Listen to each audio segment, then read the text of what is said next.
11, 14 జరగబోయే బహుజన మహనీయుల జయంతి ఉత్సవాలను ఖమ్మం ప్రాంతంలో అన్ని బహుజనవాదులు కలిసి ఈ సమాజానికి, భారత సమాజానికి ఖమ్మం నుంచి వేదిక నుంచి ఒక అద్భుతమైన సందేశం ఇవ్వడం కోసం మీ అందరం కూడి యువకుడు రాజశేఖర్ ప్రత్యేకమైన బాధ్యత తీసుకుని కార్యక్రమం నిర్వహిస్తున్నారు.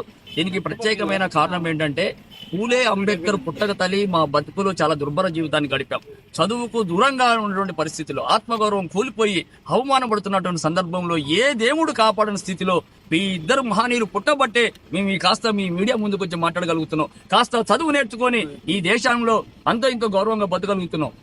మళ్ళీ ఈ దుర్మార్గమైనటువంటి ఈ కులాలు రాజకీయ పార్టీలు పెట్టుకొని మా బహుజన జాతులను చీల్చి ఆ పార్టీల కింద మమ్మల్ని బానిసలుగా ఉంచాయి. కాబట్టి ఈ పూలే అంబేద్కర్ జయంతి సందర్భంగా ఆయా అగ్ర కులాల పార్టీలో ఉన్న మా బహుజనుల్ని మేల్కొల్పి బహుజన సమూహంగా ఏర్పడి బహుజన రాజ్యం సాధించుకొని మా బతుకులు మార్చే దిశగా ఈ పూలే అంబేద్కర్ జయంతి ఉత్సవాలను జరపడానికి పూనుకున్నాం. ఈ జయంతి ఉత్సవాలతో ఈ కమిటీలు ఆగవు.